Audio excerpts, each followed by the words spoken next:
Welcome, everyone. Good evening, good morning, good afternoon, wherever you are. Welcome to Facebook Live. It is the 19th of July, year 2023. Let me get started with who we have on the panel today. We have Rob today, who is an author, book author, and has been on the panel on a regular basis.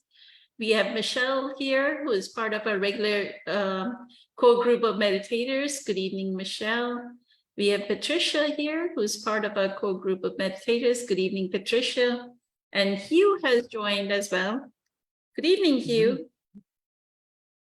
Let me look at the question that I wanted to ask. I think Rob is going to love this question. Somebody asked on our Facebook group, I just wanted to discuss it. They asked, what is the purpose of a mistake? How do we train our minds not to dwell on mistakes? So if you want to get started, Rob, and I'll tag everyone.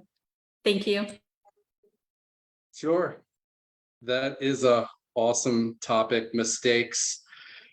I don't believe there really are any real mistakes in the depth of who we are. Obviously, in the physical world that we live in, there are rules and things that we need to do. We need to obey speed limits and those types of things. And we could certainly make a mistake by backing our car into the mailbox of the neighbor by accident. And those are mistakes for sure. And then there's also mistakes that are relationship mistakes. We hurt people, we hurt each other, and sometimes we say the wrong thing. Sometimes we get angry or we're frustrated, and those are real mistakes, and an authentic apology is necessary. But putting those things aside, in the real depths of this world, and this is a great topic. My daughter and I were just talking about how we label the world with good and bad, and these labels suck, and we're lumped into one or the other, and no one's perfect and no one is horrible, and we all know that. So we're full of mistakes. We make these mistakes, but we're in this world that needs to be diced up by good and bad. And so sometimes we feel the need to actually to inflate ourselves or lie or cover up on a deep level, on a psychological level, and say, no, I'm a good person. Really, I fit into the good category. I fit into the good category. And we have to convince ourselves and other people of this, or maybe we're in the victim side and we're like, no, I'm a loser. And this ties into the mistakes label, because yes, there's physical, tangible mistakes that can be made, but they do not represent the depths of who we are. And it's my opinion that my deepest self is not capable of making mistakes, and I put that in quotes, because it's a beautiful place that we live in, where even forgiveness is not necessary when we live in this realm of peace. If there's forgiveness, then there has to be unforgiveness. If there's good, then there has to be bad. If there's mistakes, then there has to be the right way. And why can't we just live in a very peaceful place where all is accepted, and I don't become consumed by the fact that a mistake, in quotes, was made? That's my best explanation of mistakes. What do you think is the purpose? Was one of her questions. What do you think is the purpose of it? The purpose of mistakes? Mm-hmm. I do remember the question. I think the ultimate purpose in mistakes is to help guide us to the deeper point that there is God hiding in disguise inside of everything. And it helps us to go deeper and to say, within this mistake, there is God in disguise. And it kind of forces me to take a look at myself. Myself is judgmental at first. It says, oh, look at this person's skin color. Look at this person's mistakes. Look at the way this person speaks. Oh, this person doesn't know what I know. Oh, I know more than what this person knows. And our mind is constantly chopping things up. And I think the purpose of mistakes kind of fits into that category where I have to remove the self that wants to label and wants to judge and wants to define things as good, bad, mistakes, doing the right thing. And I'm forced to I'm either suffering because I'm dealing with these mistakes, or I go to this deeper place and I say, no, this is God in disguise. And this is the way things work. A tree branch in nature can fall from a limb, can fall from a tree and land on a baby deer and kill it. And is that a mistake? Can source energy, the one consciousness, make a mistake?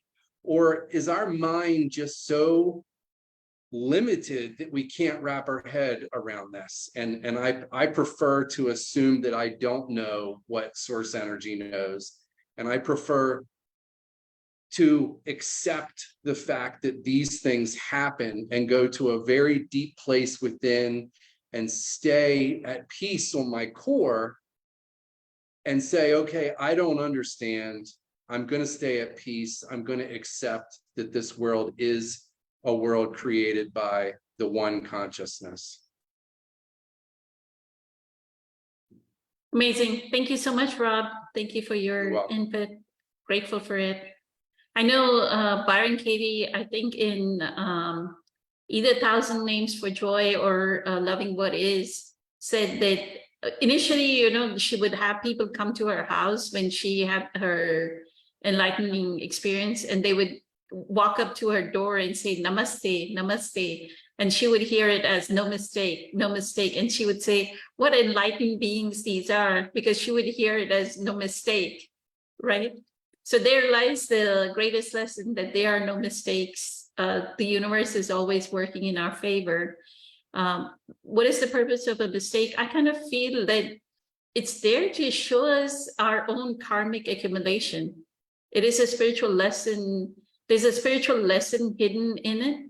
It may look like we may, like you said, right, that your daughter and you had the discussion that we label it as a mistake, but it's not a mistake. It perfectly, Eckhart says something in A New Earth, I'm going to botch it up, but he says, every snowflake falls in its place, right? So the way the snow falls and the snowflake falls is exactly how it needed to fall. So whatever needed to unfold and it happened, it needed to happen the way it happened. But I feel like the mistakes are something that we need to learn as a lesson. There's a spiritual lesson hidden either for us, or it depends on what the mistake is. It may be a spiritual lesson for me or whoever is the other in the situation, or people, place, event. It may be for the other as well. But there is a life lesson hidden within it. I'll ask Michelle. Michelle, what do you have to say about it? And the second question too, how do we train our minds not to dwell in mistakes? Thank you. Yeah, quite an interesting question. And I agree with Rob. I mean, I think if we can see the glass half full versus half empty when it comes to so-called mistakes, as we're going through it, we're cursing ourselves or we're judging ourselves or judging others. But I think if we can get to the end of that and see the situation with a wider lens, and be able to see what can I learn from this, or what is this pointing me towards? And that requires, I think, sitting with yourself and saying, like, taking, I guess, higher responsibility for whatever happened, not necessarily from a matter to matter perspective, but what is this really trying to show me? And I'm sorry, the sun is coming through and I know I'm in the dark. What is this trying to show me in my life path? But you have to have some awareness to be able to be able to view the mistake or whatever you're going through that lens, you know? And then if you can see what there is to learn from that, and you can take that, then it was never a mistake. It was always perfectly timed for your growth on this path, you know?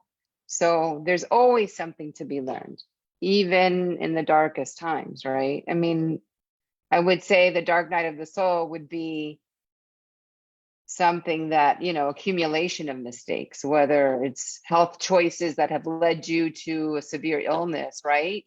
That could be viewed as mistakes in terms of, you know, your lifestyle, right? But what have you been able to learn from that process and then turn it around? You know, I mean, I agree. I think we try to use it for our growth. I think the ultimate mistake would be not using it for the growth. I mean, if we want to, in the perspective of matter to matter, it would be if something happened where we call it a mistake and we're not learning from it, it's going to be reappearing, right? That's the karma that's going to become reappearing. So for lack of a better word, the ultimate mistake was to not learn from that initial mistake. So yeah, that's what I have to say. Thank you. Beautiful. Thank you so much, Michelle. And if you didn't learn from it, then that is what is. And like, we'll take another few lifetimes and that's okay. Consciousness is still learning, right? So even that is not a mistake, that if you don't learn from it, because that's that person's spiritual growth. So thank you.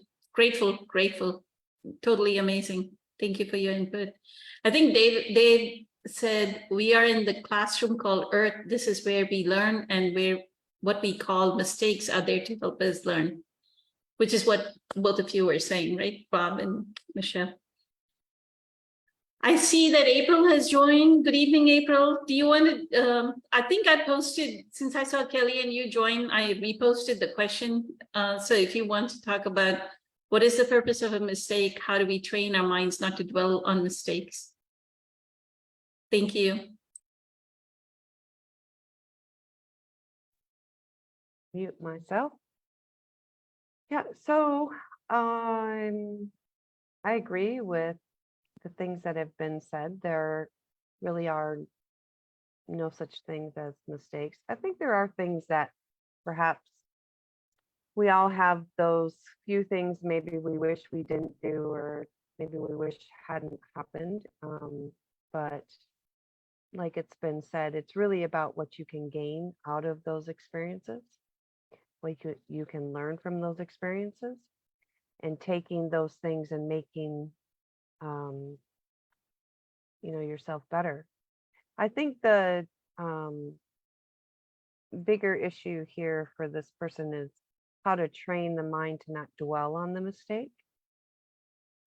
So one of the best books for that, I think, is the Four Agreements. One of the best books for that, if you've ever read it. It's a short book, easy read, super easy read, easy to understand. And I love in that book when he says that we are the only mammal, basically, I'm going to paraphrase, we are the only mammal that is still beating ourselves up over ripping our pants in second grade. We're the only mammal that does that. And he says, basically, you don't see the dog laying down in depression because they missed the frisbee when they were 7 months old. Like, and it's so true. It is so true. We are the only ones that really do that. And I think that's the key, is noticing your thoughts, becoming aware, becoming conscious of yourself, of your thoughts. And then once you become aware and conscious, that's the first trick, is to do that. Notice what you're thinking. Notice that somehow you've been pulled back into 5th grade, or to when you were 20 or whatever, or even yesterday or this morning. And you try to look at that situation and see what you can pull from it, what you can learn from it, who you want to be going forward. Once you've done that, once you've actually done the work on the situation and you've healed that situation. So this person may not also, the situation may not also be healed, is why it keeps coming up in the mind. It's not solved. So once you can gain your insights from the situation, when it pops up again, you literally say, you see if there's anything else you can gain from it. Usually once you've healed it, you've healed it. Sometimes there's a deeper layer. Then you stop the mind, you stop thinking, you change your thought. Stopping the mind is literally that easy and that hard at the same time. Literally. When I get memories that pop up that I know I have already dealt with, on a, completely dealt with, I just tell myself, no, I'm not going there. We're not going back to 5th grade. We're not doing it. I don't let myself go there. It takes a little bit of training. I'm not posing that it's easy, but again, the mind will think that it's important that we have to think about this, but it's not important if you have healed that space. The mind is a memory. It is like a computer. It is like a hard drive, and it doesn't forget. Even if we think we forgot, it doesn't forget.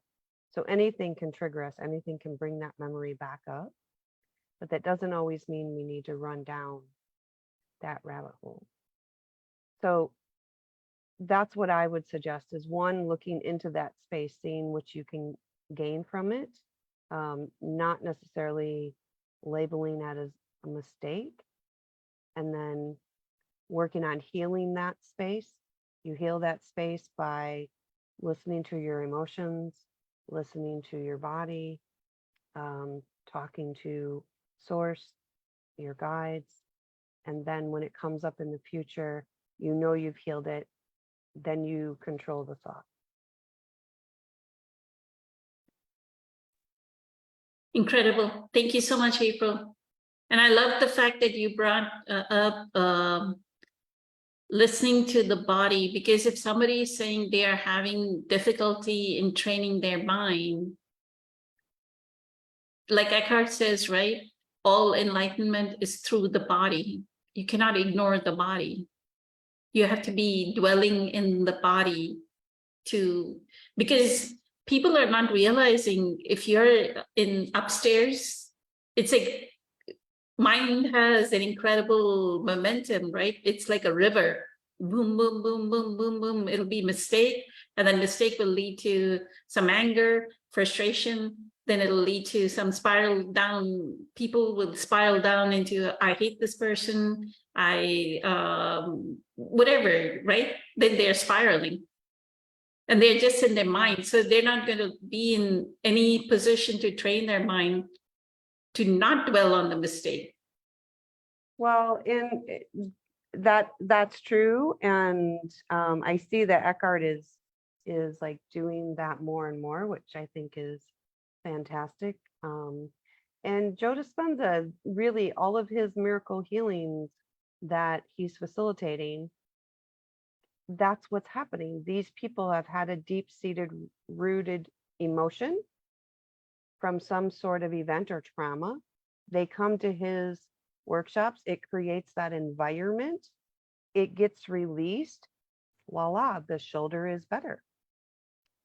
So you cannot leave the body out. You can't.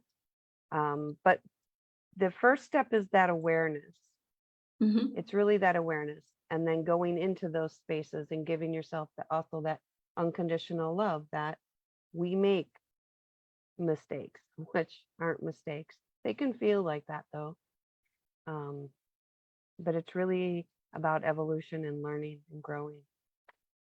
And then this brings me back to, I've been reading Carolyn Mace's book, Sacred Contracts. So you want to talk about the contract and the mistake that they had a sacred contract, right? Oh, yeah. It depends too, but yes, I mean that they're all different as far as like the contracts, the agreements, the things you're going to experience, the events in your life. But if it is a pretty significant one, it's always a contract, always. It is something that you were meant to learn. Now, how it manifests can manifest in different ways. So let's say I was to go to get into a relationship when I was younger, and I decided not to go into that relationship, but that was the one that was meant to teach me a certain lesson I wanted to learn in this lifetime. That lesson will manifest in another way. I won't be able to bypass the growth that I picked for this time. It's going to manifest. So yes. Beautiful. Thank you so much, April. I'll bring up a short story, and I'm paraphrasing here from Sacred Contracts that Carolyn Mace brings up. And this is to tie into how the archetype story unfolds. She says, most of our mythical stories and the storybook that we have read show up as archetypes. So she was talking about this brother and sister. They were very wealthy. And then the brother wanted to actually like write his sister off the will. So he said, in the will, he said, whoever is only a blood relative will get part of whatever the parents' wealth was concerned. And so he told the sister that she was adopted. And then the sister actually went to a lawyer and tried to investigate what this being adopted is. And then she finds out that it's not her that is adopted, but her brother is adopted. So he wrote himself out of the will, right? And so Carolyn Mace tells her, like she's Carolyn Mace's student. So Carolyn Mace says, y'all are playing, let's read Hansel and Gretel, because y'all are really living up what is in Hansel and Gretel. The witch has the brother imprisoned, right? And the sister has to come rescue the brother. And she said, Carolyn says, so are you going to let him know that it's okay? And she goes, no, let him suffer for a couple of days and then I'll let him go, let him suffer that thing. But I think the sister shared the wealth, but that's the way Sacred Contracts. And you may think that he made a mistake, right? You may say it's a mistake, but it's not a mistake. It was a sacred contract. So with that, let me go to Kelly. Kelly, good evening. Good to see you after such a long time. Thank you. Yes, it's nice to be back. I actually had an evening at home, so Thank you. Yeah. What a great question, and I like what I've heard so far from everybody. And I always feel like the word mistake sort of has this implication that we're supposed to feel bad about something, right? If we use that word, like then we're supposed to feel guilty, and then by feeling guilty, we're actually keeping ourselves in the past because we feel bad about what we did. And we think that if we keep reminding ourselves what we did and not letting go of it, that we're never going to repeat the mistake, which it's actually the opposite. Because the more we dwell on it or think about it, that's exactly what we keep bringing in if we're not letting go of it. So that's one, that's why I always like to kind of flip things around and try to look at it a little different. Because I know, like April said, that was one thing that stuck out too, is that, yeah, there's things that we do sometimes in our life that we we might feel bad about, maybe we didn't know that we could have made a different choice or, something like that. But I think everyone does that. And I think, I think Rob, at the beginning, you were saying something about forgiveness, but I didn't hear all of what you said. So, I do, for me, like forgiving yourself for making the mistake, or just understanding that we did the best we could in that moment. Like in every single moment, we're always doing the best that we can with what we know how to do. And then when we learn that, oh, gee, I could do this a different way, that's really what's important, is that we've learned how to do something differently and that we don't have to repeat it. And then it's not really about forgiving ourselves either, because we don't have to feel bad that we didn't know better. But I think a lot of times we'll make ourselves feel bad because we don't know better. But that doesn't really serve a purpose to make us feel bad, because then we're just pulling ourselves down. And what was the second part of the question? I'm just gonna, training our minds not to dwell on the mistakes. Yeah, I do feel too what you guys were saying about feeling it in the body, because we can get so much in our head that we're like going over things like, well, I want to make the right decision. Like one of the examples that came to my mind tonight is a couple of months ago, my son had 2 job offers. They would both take him where he wanted to go to do what he wanted to do, but he didn't want to, quote unquote, make a mistake. And so Kelly and I had a long talk with him that it's not about making a mistake. It's like, which one do you actually just feel like in your body, in your heart, in your bones is the decision? Because we looked at him and we said, we already know which one you want to pick, but why are you afraid to pick that one?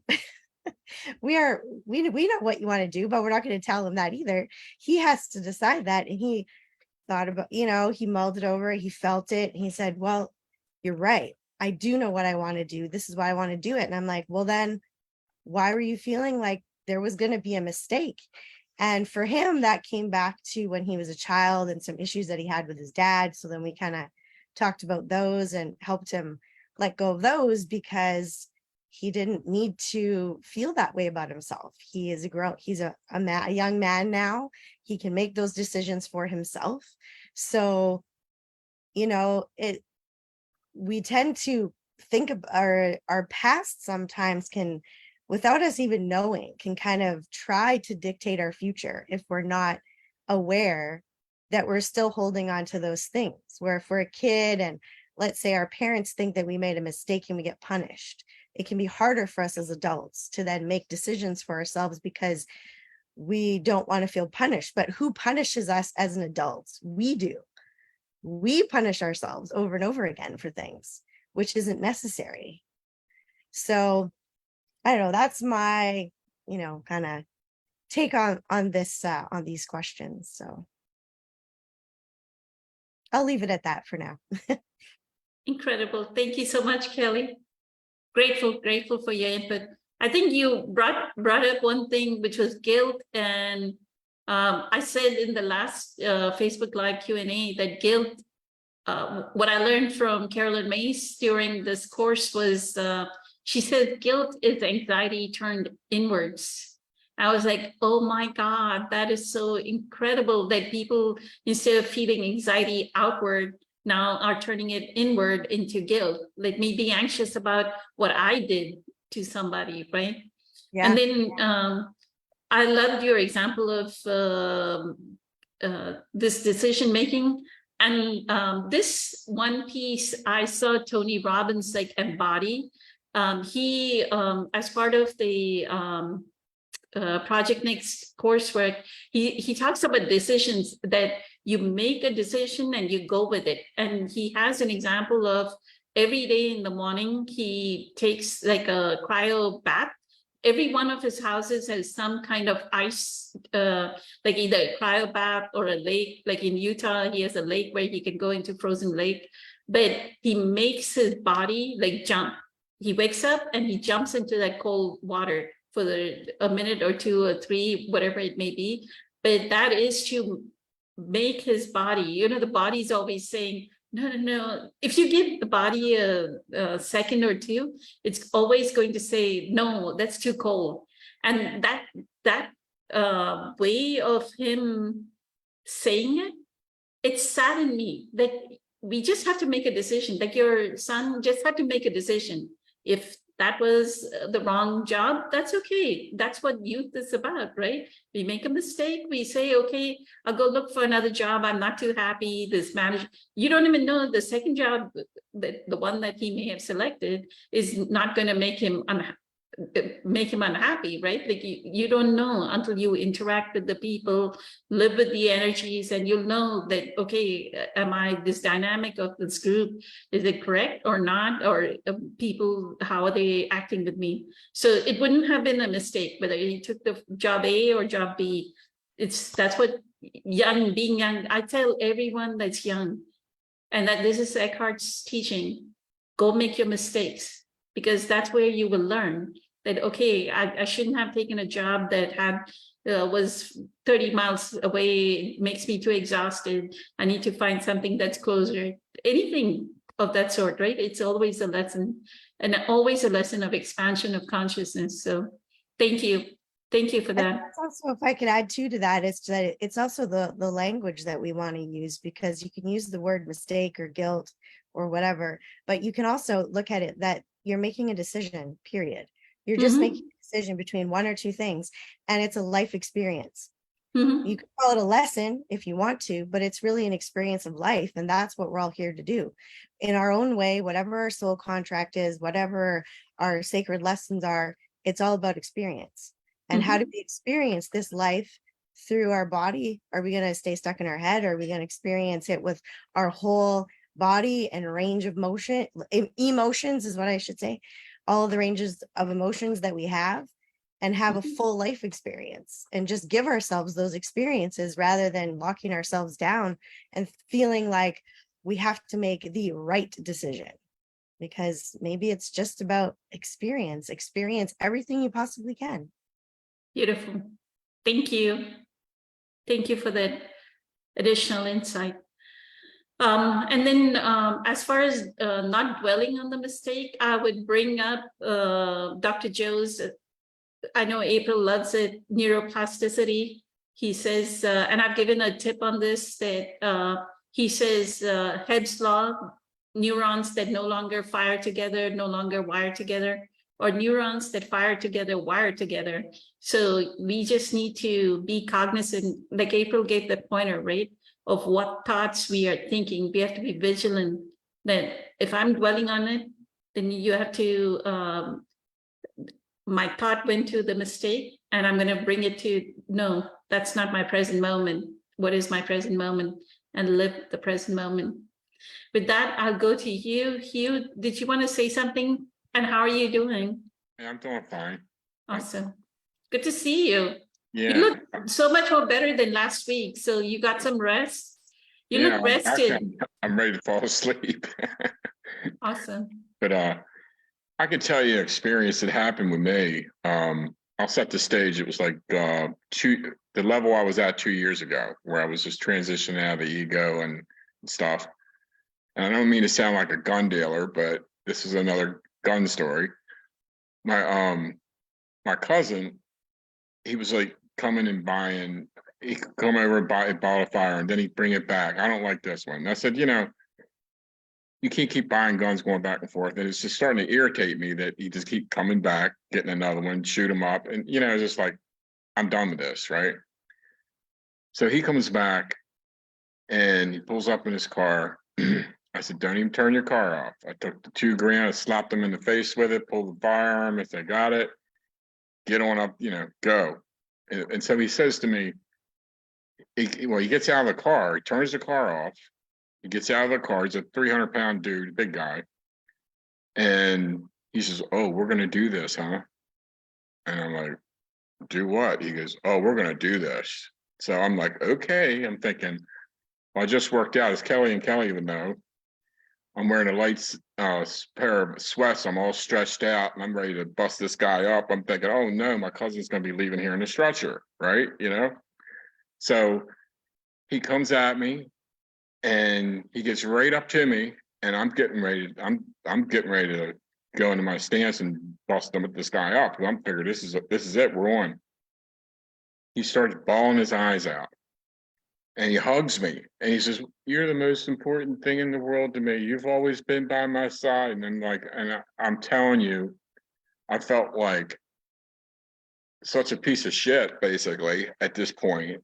That this guy, I mean, I was just like really, really like, I wound up being like a mother at this point, right? Come on, Bill, so come on in, settle down, and all that stuff. But I beat myself up because I was pissed off at the fact that I let myself go there, and then I figured, well, what did I learn from it? Then I tried to go back, and I said, oh, you can't beat yourself up. And so basically what that person said with that question, I've learned just like last week, I was talking about the speed of recovering from, like, say, an anxiety situation in 1 minute. It's the same thing with anger and all that. It's about training your mind. Is really about practice on catching yourself when it bubbles up. So to me, what I learned from it was, when you're going to be dealing with family, because you got a lower tolerance with family for some reason. I mean, they can look at you wrong and you go off. So I just stopped doing family deals with anything, really, to be honest. But it did teach me. I wouldn't have done that probably with another stranger. I wouldn't have been as lenient. It wouldn't have been back so many times. It'd have been more. So I learned from that. So it's really about it's about the awareness and just catching yourself faster and faster before you make another mistake. So that's where I was at. Beautiful. Thank you so much, Hugh, for that example. Perfectly said. Thank you for actually being so vulnerable and courageous to actually share a personal experience. So grateful to you. Yeah, I can do that all day long. You guys all speak good. I mean, I gotta hand it to you. So, I mean, I just gotta go by life experience. I just can't put it into words. I gotta do the movie. Michelle has raised her hand. Did you want to say something, Michelle? Yeah, I did. As everybody was talking and sharing, at the same time, when we're talking about mistakes, and if you're aware that you made a mistake, and I don't want to, okay, we can make a mistake where, we touched our hand on the burner and we forgot that we had left the burner on. I mean, those are silly stuff, right? But the big stuff, like, let's say you're constantly shouting at your spouse, or you have anger issues and you're hitting your child when you should. I mean, if we know that we are demonstrating a behavior and we want to work on changing that behavior, that's important. I understand about guilt, but we have to also take action. In the human aspect, I think we make a mistake, and it's okay to make, it's not but at the same time, we're living in this human form. And I always bring that back, because I think we have to take responsibility for what we see in ourselves and take steps to remedy that, to become more fully conscious, right? I mean, so having these amazing conversations and discussions about, how we want to have for self-compassion. And I always talk about offering self-compassion, but at the same time, I think it's a fine line. We have to walk both sides of the balance beam, we have to have one foot here and one foot there at the same time, simultaneously, because that's what this incarnation is about, in this human form. So we want to honor and respect the illusion and still walk the path. So I just wanted to bring that up. It resonated with me. And also that what came to mind also was Eckhart Tolle's always saying, in the Bible, right? We are a sinner, right? You sin, and it just means missing the mark. So we need to work on correcting that mark. And there's so much guilt attached to that word sinner.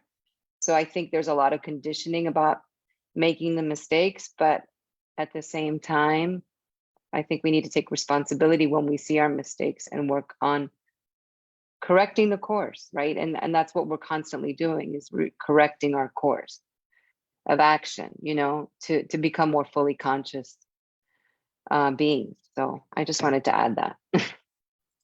Thank you.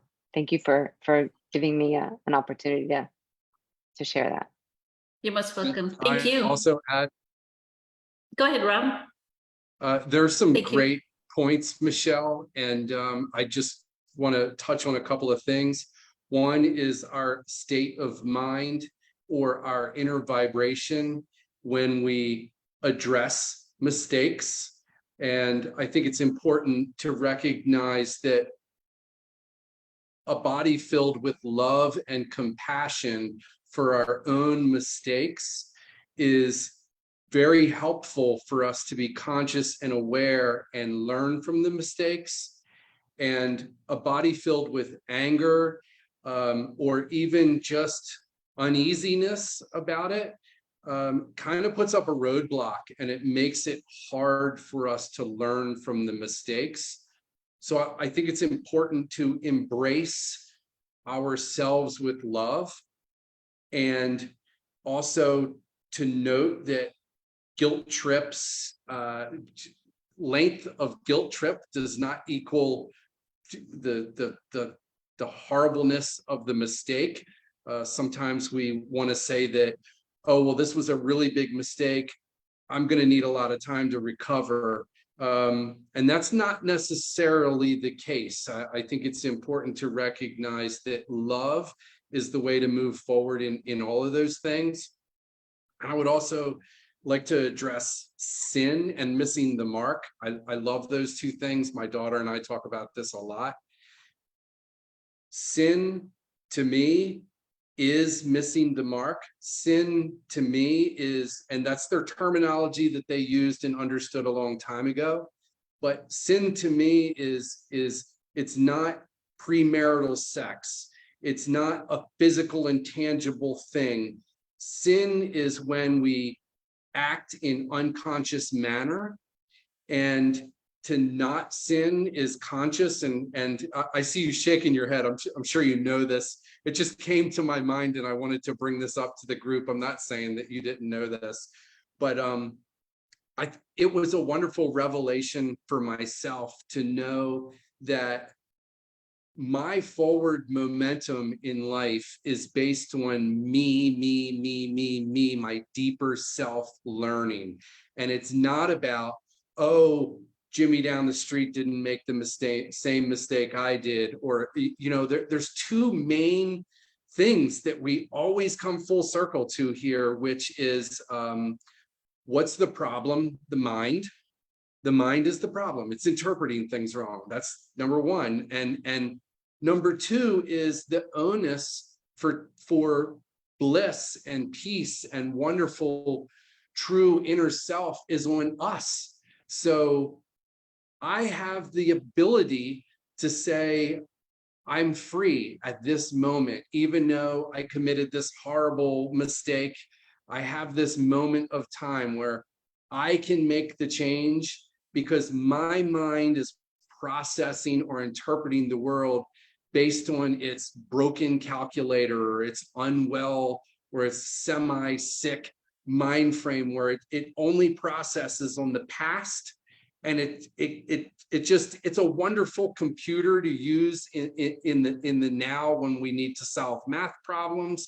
But when it comes to balancing our divine self, our unmanifested, our unborn self that's inside here, this creative spirit that wants to come out, there's a balance. We need to balance this. And most of us are living with this conditioned habitual mind that tells us what to do and stirs up these emotions.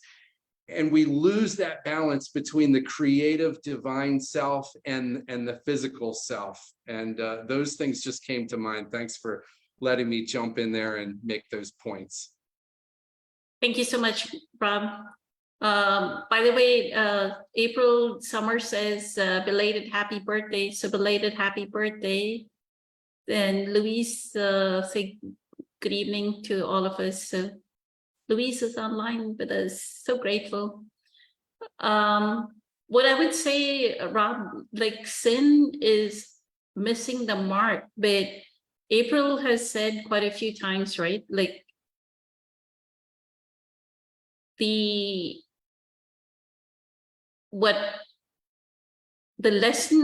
main lesson is unconditional love. Did we act out of why do we miss the mark? Because in that moment, the action was not out of unconditional love. That's bottom line. That's why we miss the mark. The sinner is not a sinner. It's just that they acted out of fear or some other emotion, not from unconditional love. The moment the action is out of unconditional love, we cannot sin. There is no way we can sin. Is that correct, April? Why did you smile? We have to act out of unconditional love, right? Why did you smile? Why did you laugh? Because I'm like, oh, she's gonna call me. Oh, I don't believe in sin.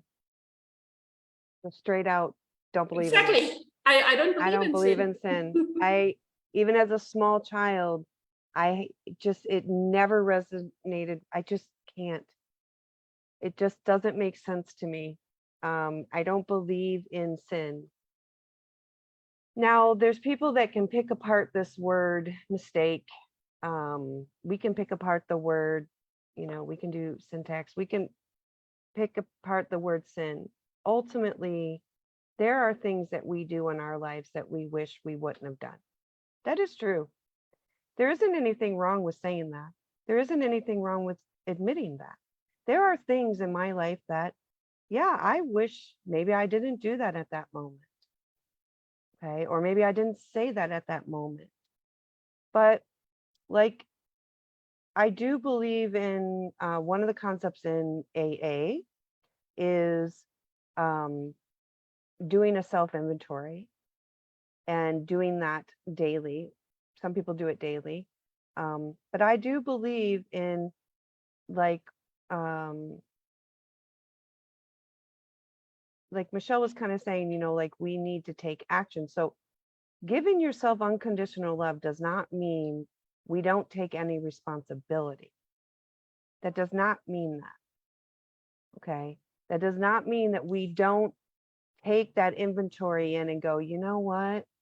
I was really an ass today. And I probably should try a little bit better tomorrow. Right. But I do agree with Rob in the sense that all these conditioned things that we've been told are sins, they're not sins. That is people just living life. That's people experiencing life. That's people, So for me, there is no such thing as sin. It is learning. It's evolving. It's growing. And this goes back to the concept of, and Kelly touched it on this, you can only act off of your level of consciousness. You can only act on the knowledge that you know.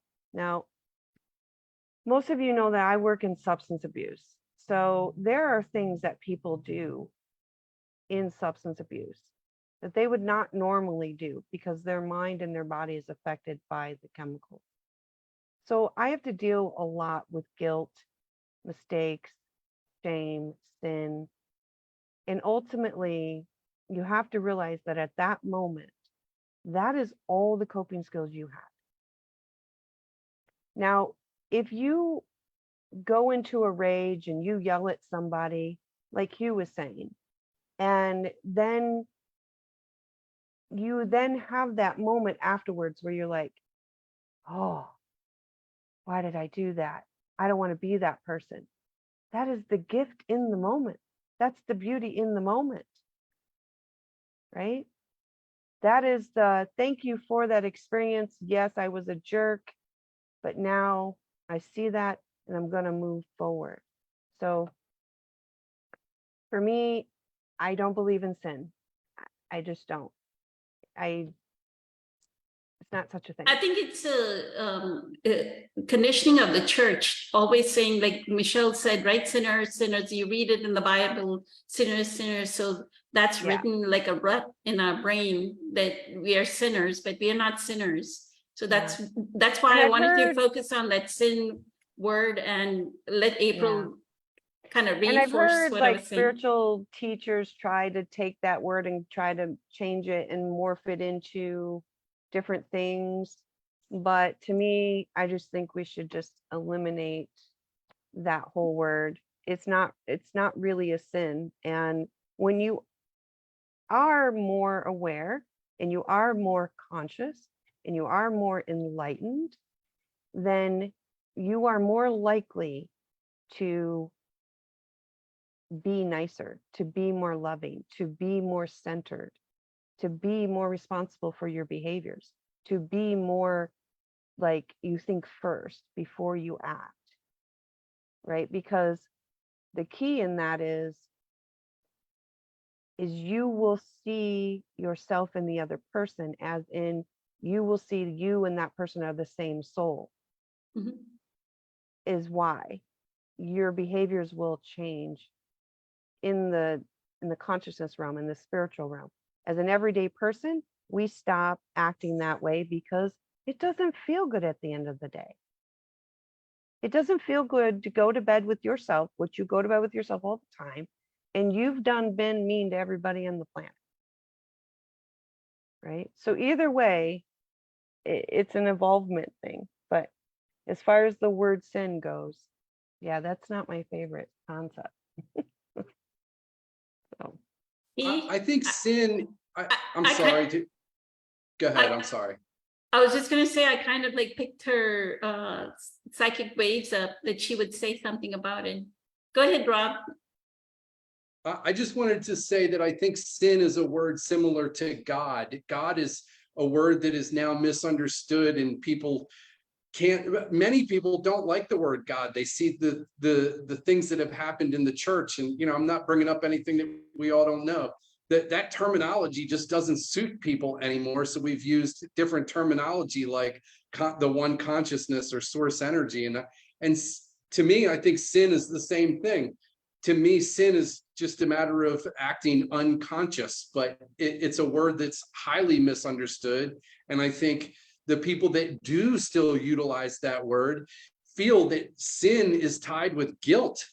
And it's a horrible place to take the mind. Perfect. Thank you, April. Thank you, Rob. Let me go to Patricia before she has to go, because I know it's getting to the top of the hour. Like she has to wake up at 4 a.m. Go ahead, Patricia. Thank you. Thank you. I loved everybody's take on mistake. Different angles of looking at it. For me, the mistakes actually were my greatest teachers.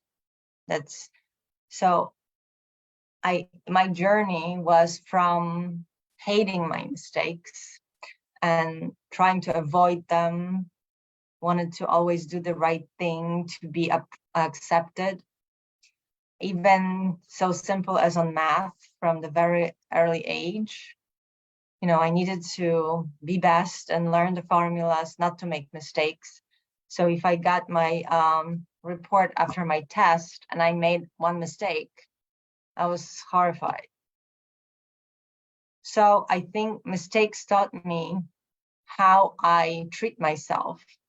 So mistake, I actually had to look up the definition of it because of, yes, people use it in a different way and maybe understood it. Each one of us has its own understanding. So the definition in the English vocabulary, and I mean dictionary, was that it's an action or judgment that was misguided or wrong. So right there and then, we take an action, we decide on a course that we want to do something because we want a result. So we have an expectation of what that action is supposed to lead to. So if it doesn't lead it to us, then it's a mistake, right? So we taken the action, but we didn't hit that result. So in our head was the wrong action. So mistakes are very important. I think if they're just taken for what it is, okay, so if I tried that road and it didn't lead me to Rome, I'll take another road. So I will correct it because of the goal I need to accomplish. But then what happens to some of us, and that happened to me, instead of just saying, okay, I take this action, I didn't get it, let me try some other thing, I was beating myself up for not getting it right. So the mistake was happening over and over just to say, wait a second, step back. Is it really important where you get or how you get, how you're feeling if you beating yourself up in the process? So the mind and the ego, judging myself, judging others, or hating others for giving me the punishment for mistakes, which, from the very childhood, if my parents wanted me to do certain things and I did differently, they would punish me for it. So I decided not to do anything, because if there was a possibility for me to make a mistake, I'd rather not do it, because I did not. So the mistakes in my life were really grace to keep putting me in front of myself, to try to see that the mind, I'm not, I know I'm not that mistakes. It's okay. I can take it. There's million ways of doing things. And yes, with math, if you want to have a certain result, you do have to follow a formula. But that doesn't matter. Okay, I made a mistake. I'll correct it. I'll learn it. That doesn't leave any scars on the soul. But what left scars on my soul is the way I had a self-talk after this that was learned from karma from my parents, especially from my dad. How critical, how non-accepting for any mistakes, not leaving any room for that.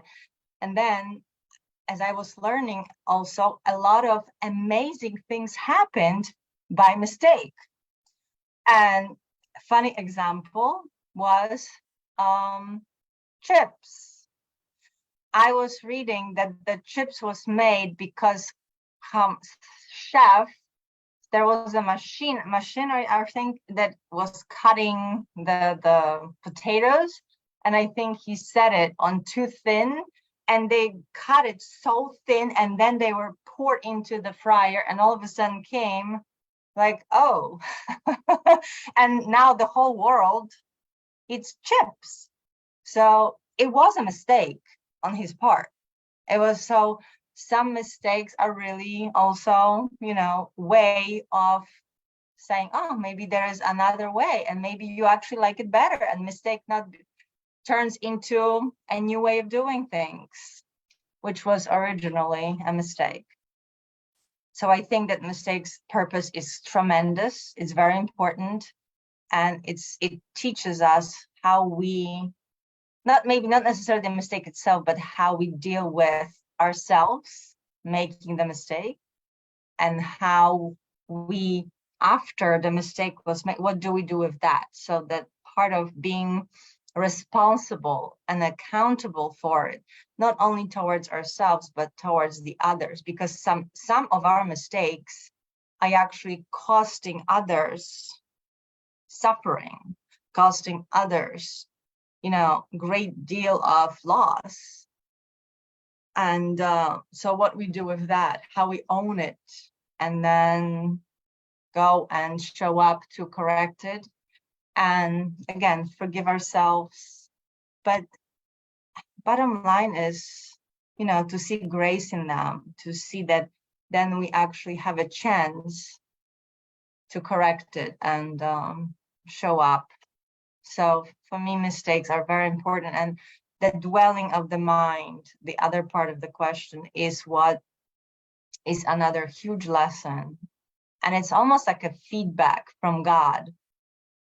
You know, we think we're doing it right, but like the definition that we misguided by what? But our mind, which is very limited. So you realize that how limited we are. We don't know everything. So mistakes for us, yeah, we don't know anything. So try something else and learn from it. So that it's incredible value. I know that.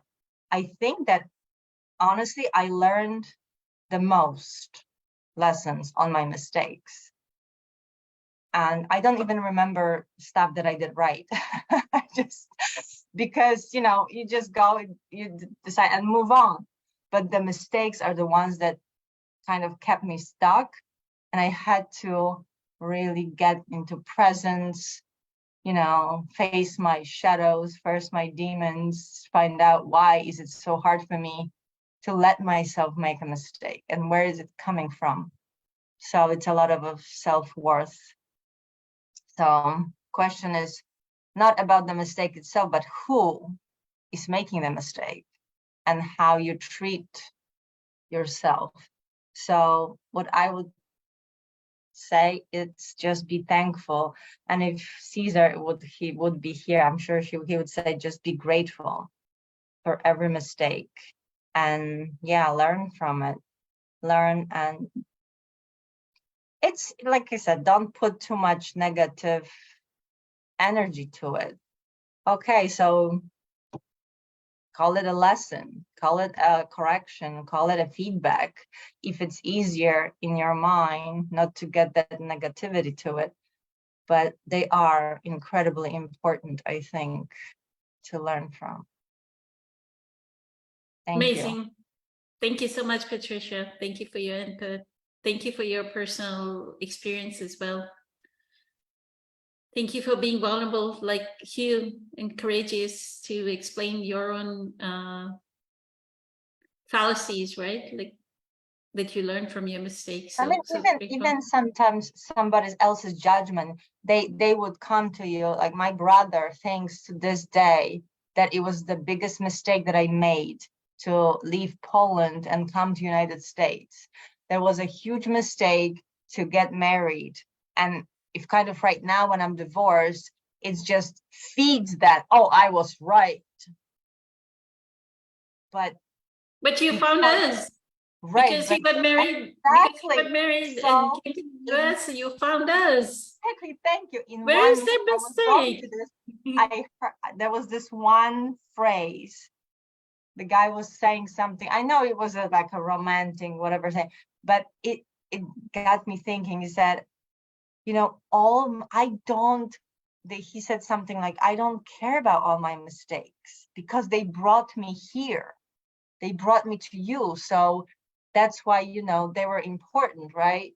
Mm-hmm. For me to make them, because I wouldn't be here if I didn't make all those mistakes. So again, there is value. For all of us.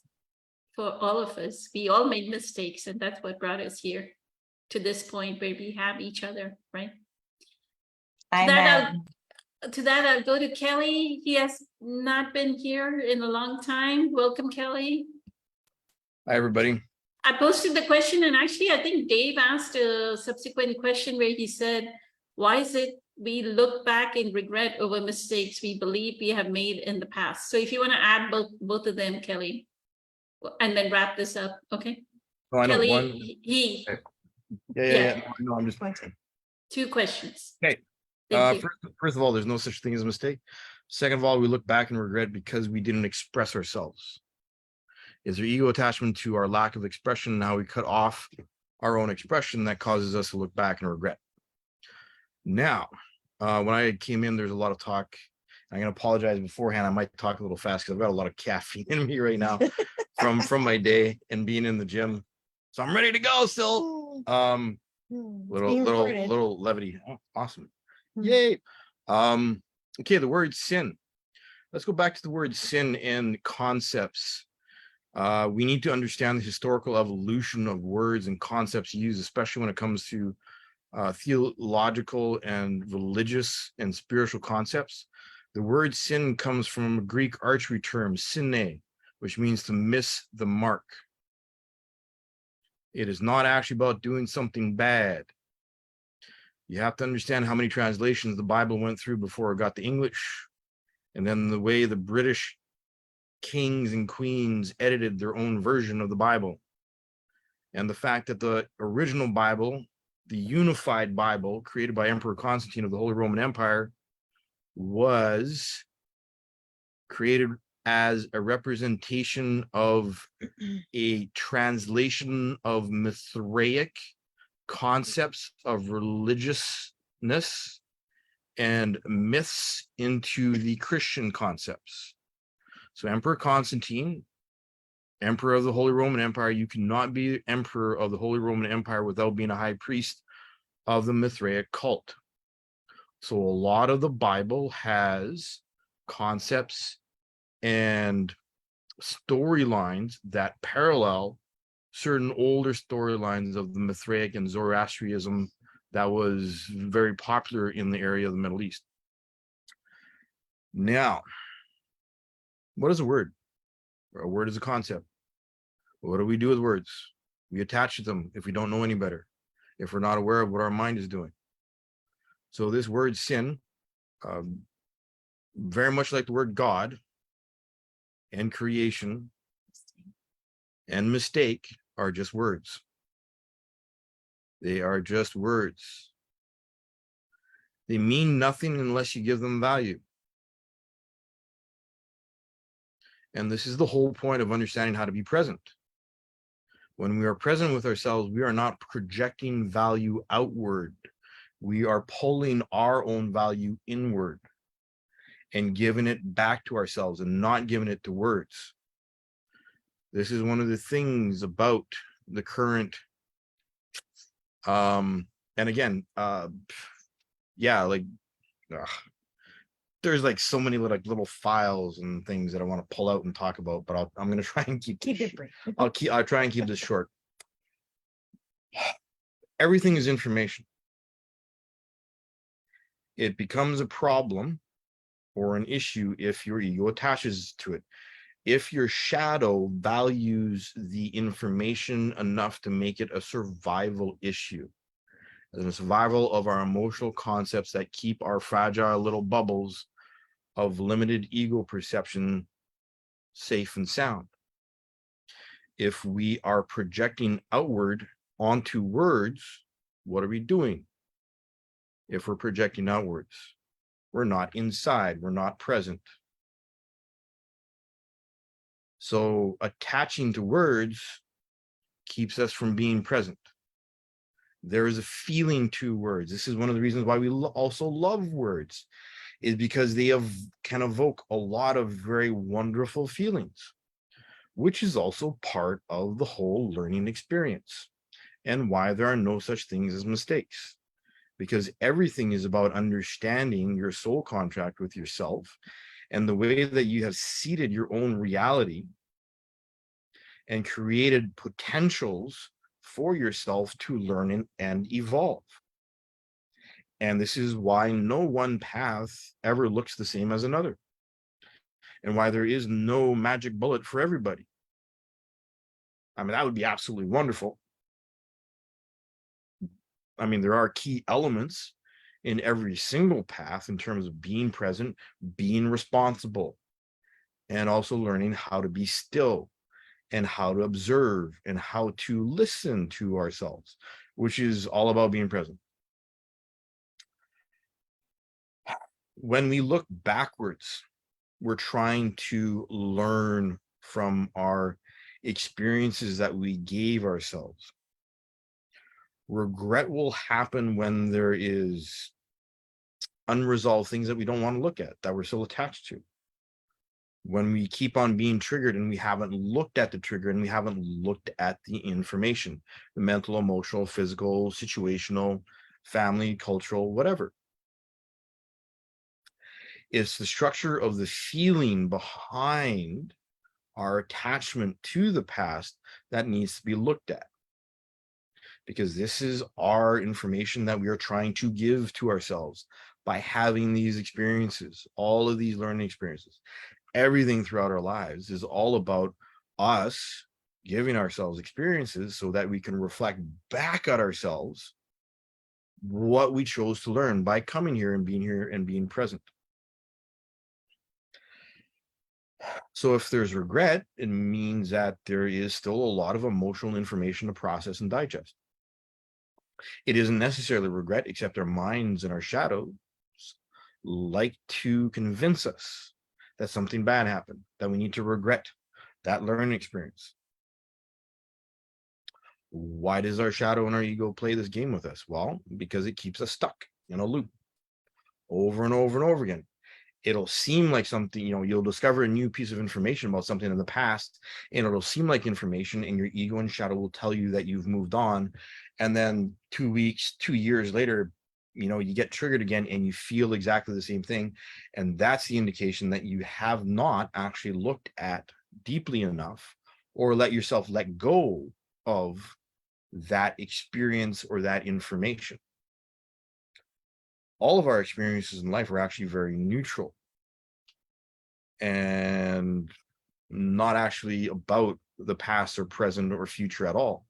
It is how we choose to perceive them, look at them, and connect them, and or let our egos attach them and feed off of the drama and or the trauma that then influences our perception of those events.